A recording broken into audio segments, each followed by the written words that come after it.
دیکھیں، شادی کے بعد بیوی پر شوہر کی اطاعت جو کہتے ہیں واجب ہے، یہ صرف جسمانی تعلق کے اعتبار سے، پہلے تو یہ یاد رکھیں، کیونکہ نبی کریم صلی اللہ علیہ وسلم نے ارشاد فرمایا کہ جب شوہر بیوی کو اپنے پاس بلائے اور وہ انکار کر دے تو ساری رات اس کے اوپر فرشتے لعنت کرتے رہتے ہیں۔ ہاں، اگر کوئی صحیح شرعی عذر ہے، عورت کو بیماری ہے، کوئی اور تکلیف ہے، کوئی اور مسئلہ ہے، تو وہ شوہر کو پیار محبت سے راضی کر کے، اور تاکہ وہ ڈس ہارٹ نہ ہو، تاکہ اس کی مطلب دل آزاری نہ ہو،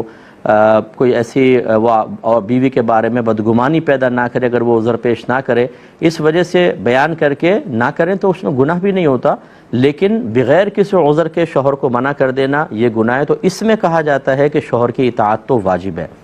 اس کے علاوہ باقی دیگر امور میں شوہر نے کہا کپڑے استری کر دو، باہر چلی جاؤ، نہیں جاؤ، ادھر جاؤ ادھر نہ جاؤ، شوہر کی اطاعت کرنا افضل اور اولیٰ ہے، واجب نہیں ہوتا۔ افضل اور اولیٰ کا مطلب یہ ہے کہ کہنا ماننا بہتر ہے، نہ مانے تو اس صورت میں گناہ گار ہو سکتی ہے کہ جب شوہر کی شدید دل آزاری ہو، ورنہ نہیں ہوگی۔ یوں کہہ لیجئے آپ کہ شوہر اگر کوئی بات کہے تو عورت غور کر لے کہ اگر میں اس کی بات نہیں مانتی تو کیا اس کی دل آزاری ہوگی، کیا یہ